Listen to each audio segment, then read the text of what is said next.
Many modern-day historians tell us that our nation's founding fathers were a diverse group of atheists, deists, and political revolutionaries.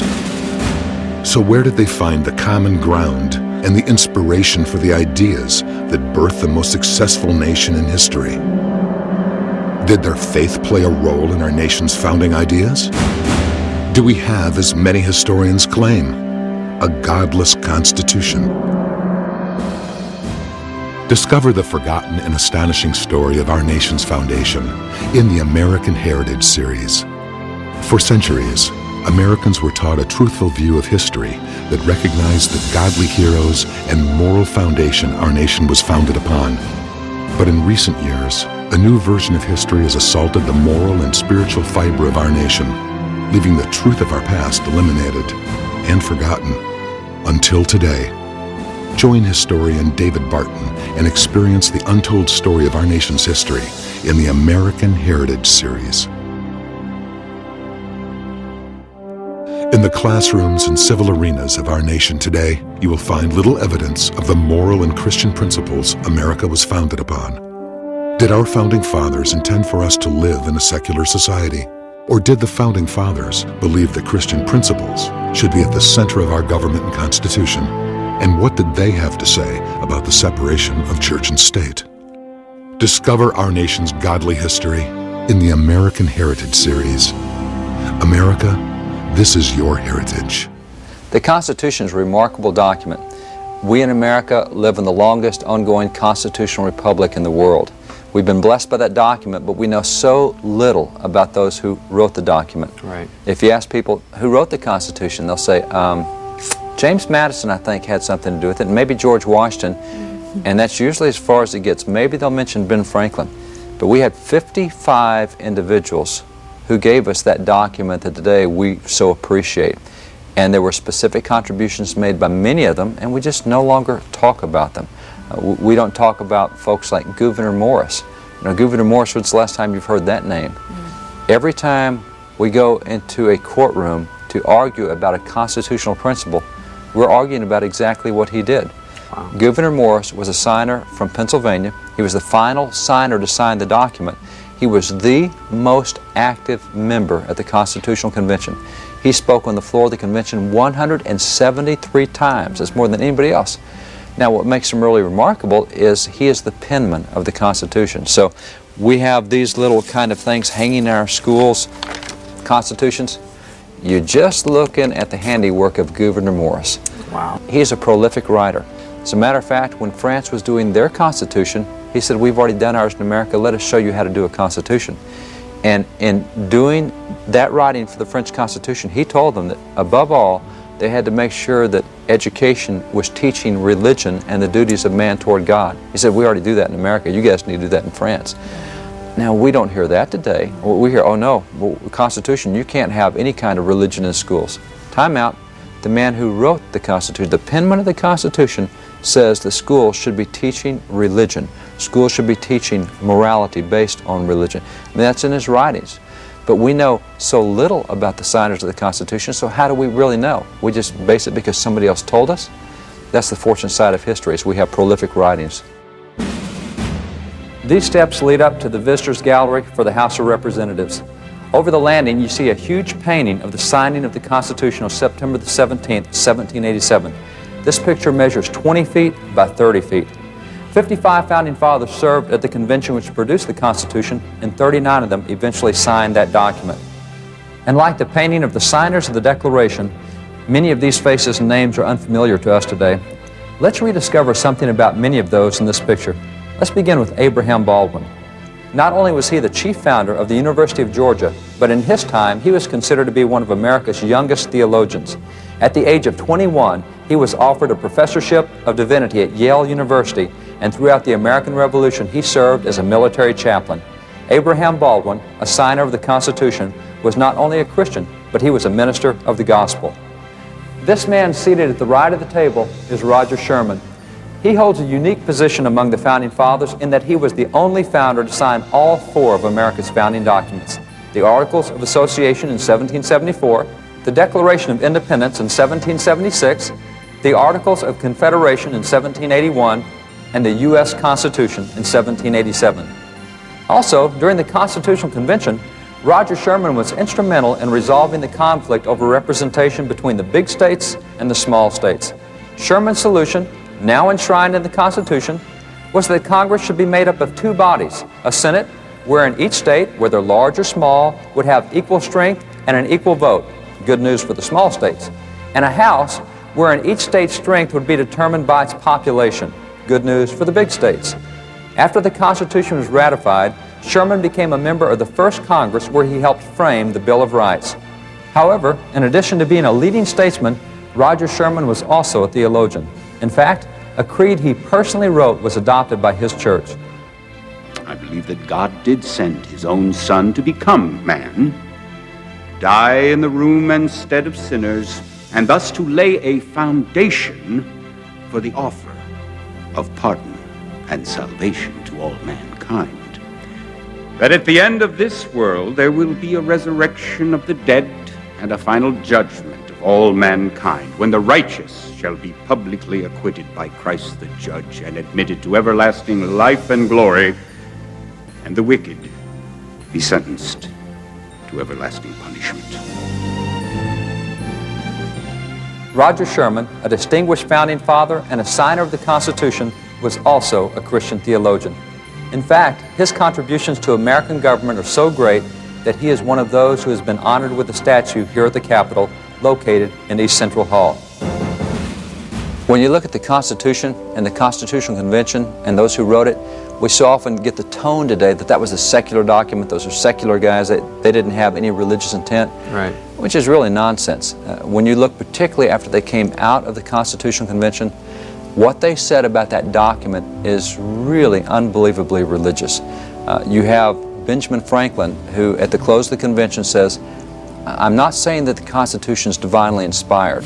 He says, but I am saying that something of this momentous, this impact of so many million people could not have come into existence without being guided and directed by that omnipotent and all-powerful being in whom we live and move and have our being. So Franklin says, I'm not saying it's divinely inspired, but I am telling you this is an act of God. Wow. Then you get James Madison, that when he did the Federalist Papers to explain what they'd done in the Constitution, he said to the pious man, it's impossible not to recognize in this document a finger of that almighty providence who was extended to us throughout the course of the Revolution. He said, and he concluded, he said, this document is a miracle. That was the same term George Washington used. When he looked at the document at the end, he said, he said, you want my feelings? He wrote a letter. Someone asked him, what do you think about the Constitution? Because they want to know whether it's supported. He says, you want to know my feelings? I'm very candid about this. This document is a miracle of heaven. Wow. He thought that God had done it. And then as it came time to ratify, Dr. Benjamin Rush, who'd signed the Declaration, who lived in Philadelphia, who knew all these guys doing the Constitution, who's talking to them day by day, came time, they finished the Constitution, it's now time to ratify it.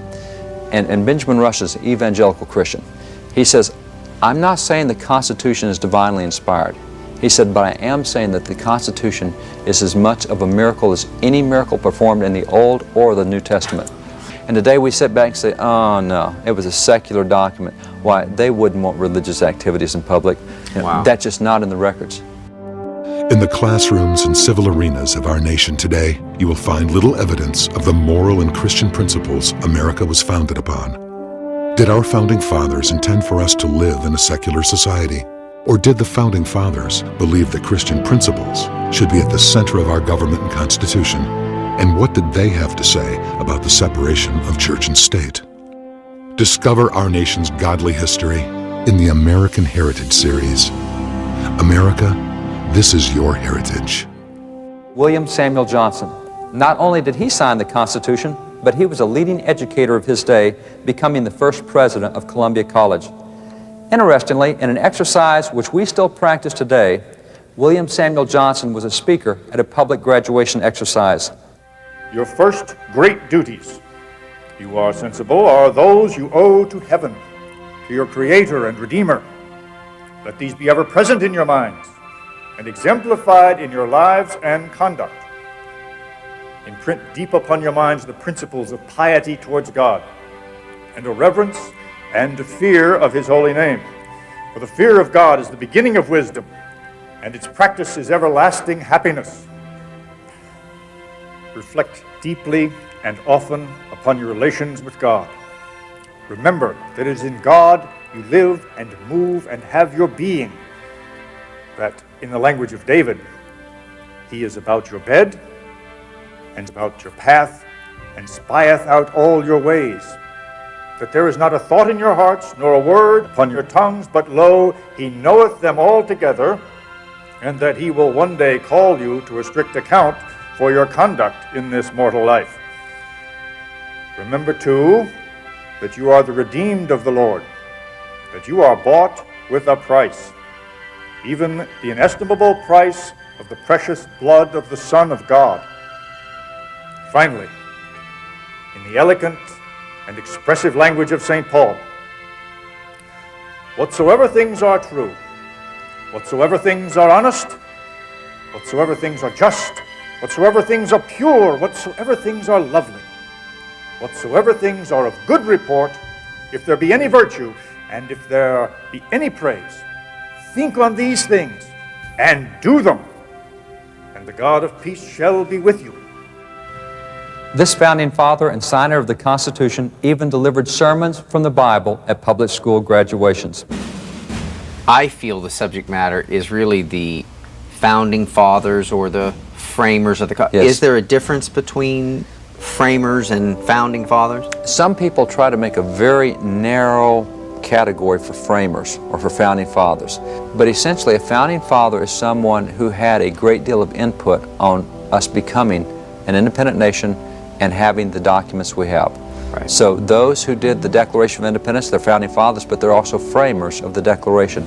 Those who did the Constitution, 55, they're founding fathers, but they're framers of the Constitution. Those who did the Bill of Rights, there's 90 of them. They're founding fathers, but they're also framers of the Constitution. There's been a movement in contemporary America to say that there's only 5 or 6 or 7 founding fathers, 5 or 6 or 7 framers of the Constitution. That's just not accurate. Everyone who signed that, just because we don't know them today doesn't mean they're not significant. Correct. Yeah. See, this is a problem we have even with James Madison. James Madison in every textbook today is called the father of the American Constitution. Well, all right, that's kind of okay, but the problem was in the first 100 years after the Constitution was written, the father of the Constitution, there were 4. There was George Washington, there was Roger Sherman, there was Charles Cotesworth Pinckney, and there was James Wilson. Now, we may know who Washington is today, but there's a reason that previous generations pointed to James Wilson, that they pointed to Charles Cotesworth Pinckney, and they pointed to Roger Sherman and said, these are the fathers of the Constitution. Well, today we only use Madison, and we think he's the guy who wrote it. What we don't know is that Madison, a lot of what he proposed was largely rejected by the other delegates. You'll find in the records of the Constitutional Convention, Madison made 70 proposals. 40 of them got rejected by his friends at the convention. He came in with a Virginia plan. They early trashed that, said we're not going there. So we've made a man to be the most authoritative source on the Constitution that was more often than not rejected by the other founding fathers for his ideas. Why do we do that? Because he's the one founding father that in recent years we found writings that would make him appear to be anti-religious. Wow. He came out with writings and said, you know, all those religious things I did early on, I think that was all a mistake. I shouldn't have done it. Oh, you need to be the father of the Constitution. Now we can take you into the court and say, look what he said about religion. We shouldn't have it in public life. He's the father of the Constitution. Basically, history is trying to rewrite out of our founding fathers. How did that happen? Is it just because the Well, Christians it's because by and large we don't know our own history. Yeah. I mean, you ask Ignorance. an American, ignorance has done it to us. The Scripture says his people perish for lack of knowledge. It's the same thing with American history. The founding fathers, in giving us the Constitution, when they had given us the Declaration, 4 of the clauses of the Declaration dealt with judicial abuses, judicial activism. So 11 years later, when they give us the Constitution, they have a chance to solve everything they complained about in the Declaration. Right. So in the Constitution, they turn around and give us 6 clauses in the Constitution to make sure we don't have judicial activism in America. Well, when's the last time anyone's read the Constitution? And we talk about it, we take an oath to uphold it. Yeah. I actually know a member of Congress right now who's introducing a bill to require every member of Congress to read the Constitution. He says, you know, we do take an oath to uphold it, but we never read it. Yeah. That's every American does that. We would not know, for example, that the Constitution says that federal judges do not hold lifetime appointments. Article 3, Section 1, Constitution says we think they hold lifetime appointments. We think they're one of 3 co-equal branches. Constitution says they're not. We bought into all of this. Yeah. It reminds me of the scripture, the truth you know sets you free. That's right. It's not the truth shall set you free, it's the truth you know. That's right. So we have... We've gotten away. Let me give you a really good quote on history. Whoever controls the present controls the past. Right. Whoever controls the past controls the future. That's why what you write in textbooks is so important. Yeah. You see, if we write in textbooks, for example, that the Founding Fathers were all irreligious, and if we look back and only pick 2 or 3 out of the past, then that affects our future policies. We're going to say, oh no, they don't want this religious expression going in public. However, if right now we said, well, out of 55 at the Constitutional Convention, 52 of the 55 were members of Orthodox Christian churches, if that was the past we knew, then the future we have says, I don't think they're going to have any trouble with prayer in public events. Don't think they're going to have any trouble with God in a motto. Don't think they're going to have any trouble with God in a pledge. Because 52 of the 55 guys who did the Constitution were members of Orthodox Christian churches. But that's not what we get. We get the 2 or the 3, and so whoever controls the present and writes the textbooks about the past controls the future. And that's what's happened to all of us. The history we know is what we've been taught in textbooks rather than going back to documents that have it. Over here on the far right is Jacob Broom. Interestingly, all you can see of him in this picture is the top of his head. The reason for this is that he is one of the few Founding Fathers who never had a portrait made. We do know that he was part of the Constitutional Convention. We do know that he signed the Constitution. What we don't know is what he looked like. Therefore, the painting omits his face. One other thing that we do know about Jacob Broom is that he was a devout Christian and that he raised his children in the Christian faith. One evidence of this is seen in this letter, which he wrote to his son James in 1794. James had left home to attend college at Princeton, and Jacob, like a good father, was concerned about how his son would behave while away at school. I flatter myself that you will be what I wish, but don't be so much flatterer as to relax of your application. Don't forget to be a Christian. I have said much to you on this head, and I hope an indelible impression is made. Jacob Broom reminding his son to stay true to the Christian teachings in which he was raised. This letter is yet one more proof that our Founding Fathers were indeed men of religious conviction. America was founded on biblical principle. America was founded on biblical principles by men who imbibed those biblical principles, who expressed those biblical principles in their writings and their policies. The signers of the Constitution were overwhelmingly Christian, and they enacted biblical policies in what they did, both in that document, through that document, and subsequently to that document in the federal government. In the classrooms and civil arenas of our nation today, you will find little evidence of the moral and Christian principles America was founded upon. Did our Founding Fathers intend for us to live in a secular society? Or did the Founding Fathers believe that Christian principles should be at the center of our government and Constitution? And what did they have to say about the separation of church and state? Discover our nation's godly history in the American Heritage series. America, this is your heritage. So it's accurate to say that roughly 95% of the framers of the Constitution, if you want to even be broader with the Founding Fathers of America, were all Christians and desired to have biblical truth inside, and were getting their wisdom from the Bible. That's exactly right. You will find that throughout their writings.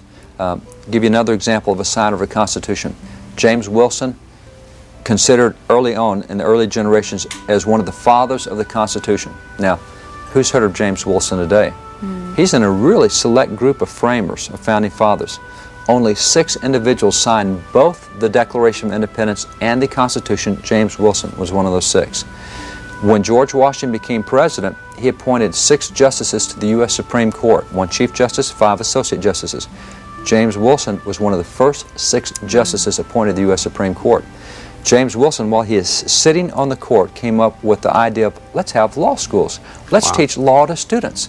So James Wilson signed the Declaration, signed the Constitution. By the way, he was the second most active member at the Constitutional Convention.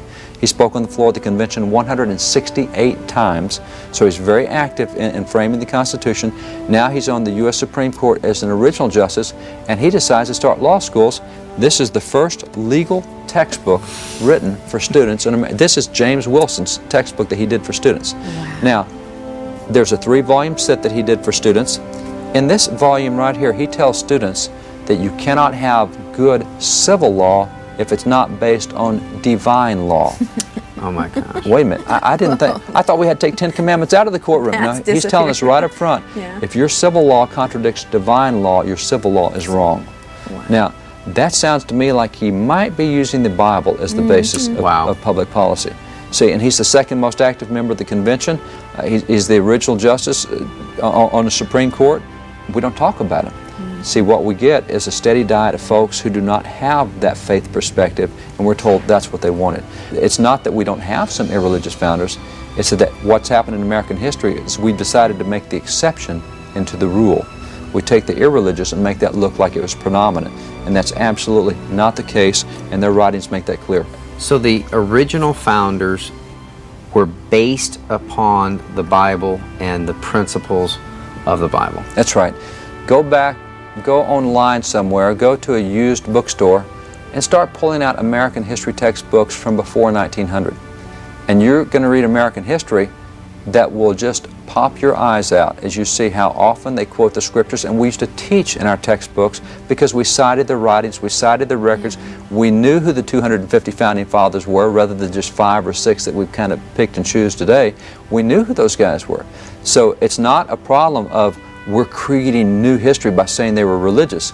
No, we're just pointing back to their documents that used to be printed in the textbooks that no longer are. This is not a matter of lack of documentation to prove that the signers of the Constitution, a number of the signers of the Constitution literally were theologians. We have literal theologians who were signers of the Constitution. And you will find in the debates, not only after when they did the Constitution, but many of them went into Congress after they did the Constitution, they regularly cite the Bible in pointing back to constitutional clauses and in pointing to laws that they're enacting. I mean, these are federal laws. These are not just opinions of individuals here and there. These are what they did in laws, and this is what we used to know in America. Another of the signers who appears in this painting is James McHenry. James McHenry was a military officer, and he served throughout the American Revolution as aide to General George Washington. When Washington became president, he selected James McHenry as Secretary of War, and McHenry continued in that post also under President John Adams. The site for the writing of Francis Scott Key's Star-Spangled Banner was Fort McHenry, and of course, that fort was named for this signer of the Constitution. James McHenry was also the founder of the Baltimore Bible Society, which today has changed its name to the Maryland Bible Society. Notice James McHenry's forceful declaration on the importance of the Bible in American society. Public utility pleads most forcibly for the general distribution of the Holy Scriptures. These can alone secure to society order and peace, and to our courts of justice and constitutions of government, purity, stability, and usefulness. In vain, without the Bible, we increase penal laws and draw entrenchments around our institutions. Bibles are strong entrenchments. Where they abound, men cannot pursue wicked courses.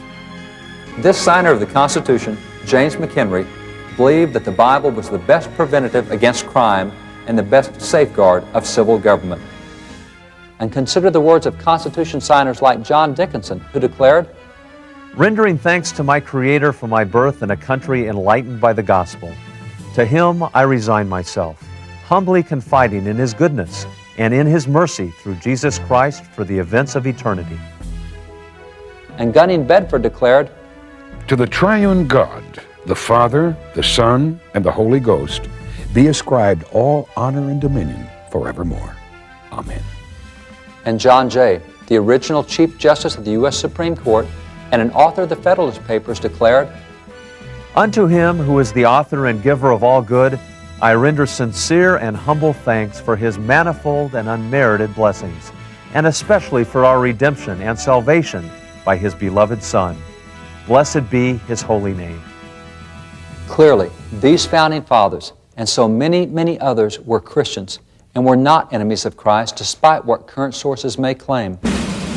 Do you ever cite in history some kind of a fatal blow to this rewriting of history, or is it just a death by 1,000 cuts, you know? It's really death by 1,000 cuts. We can show that over the past century, this has slowly been moving away. For example, you take someone like George Washington. This is a guy who was a hero of history for a long time. People who knew him were very favorable toward him. And then as you move to 1926, a book came out called George Washington, The Image and the Man. This book by W.E. Woodward said, you know, we always thought we knew George Washington. That was just the image. Let me tell you about the man. He says, oh, he was immoral. And I have that original 1926 book. It does not have a single footnote in the book, not a single footnote. 1927 book came out and tore that book to shreds. Documentary-wise, said, you said Washington did this here. He wasn't even in that state at the time. He was over. And so it just tore it apart. But what happened was in the 1930s, as people wrote textbooks about Washington, they said, you know, maybe Washington wasn't all he was cracked up to be, and they cite the 1926 book.